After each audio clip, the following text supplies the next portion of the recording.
We're joined by National Review senior political reporter Alexis Levinson. Alexis, is it fair game to go after Trump on this?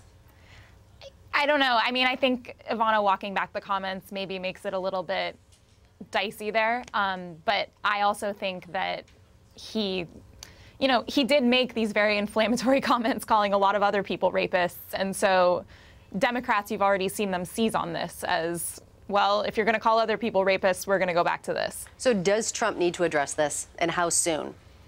I think my guess is, based on Michael Cohen's apology, that if we do see Donald Trump address this, it will probably be in a diatribe against the media for even bringing this up.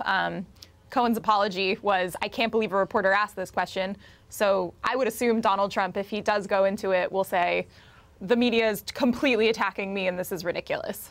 I doubt he'd address the substance of it. And how about how the other GOP contenders are, looking at Donald Trump now? Do you see them maybe jumping on this bandwagon and targeting him with this?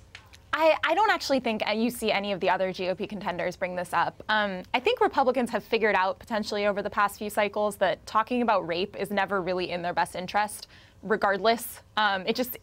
These are conversations that somehow Republicans seem to get tangled up in, and it never ends up well. I think there are plenty of other things to attack Donald Trump about. I think a story that his wife has said has no merit is maybe, or his ex-wife has said has no merit, is maybe not really the best attack tool.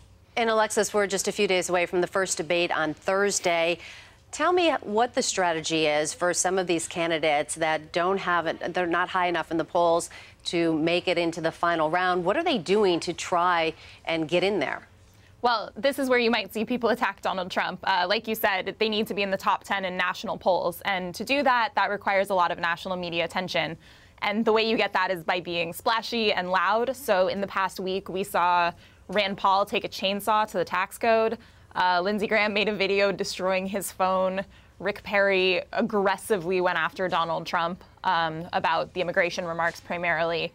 And the other day, Mike Huckabee made this comment about the Iran deal marching Israel to the oven, which was, drew him a lot of more attention than he's been getting this cycle. So you're seeing a lot of people who are on the cusp of being in that debate making these sort of splashy statements in the hopes of getting national media attention. Well, as they make all these splashy statements, do you see any of them gaining traction? Is it paying off for anyone in particular?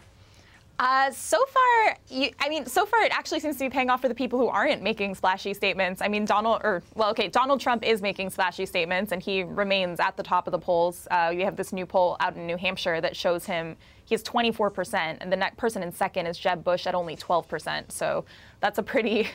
He's gaining ground, but I was interested to see that John Kasich also seems to be gaining ground, especially in New Hampshire, and he is not one who's making a lot of splashy statements. So, he's come out and said that he's not going to go on the attack, right? No, yeah, and he's running a I'm going to go talk to voters kind of campaign. All right, Alexis Levinson, senior political reporter for the National Review. Thanks so much. Thanks for having me.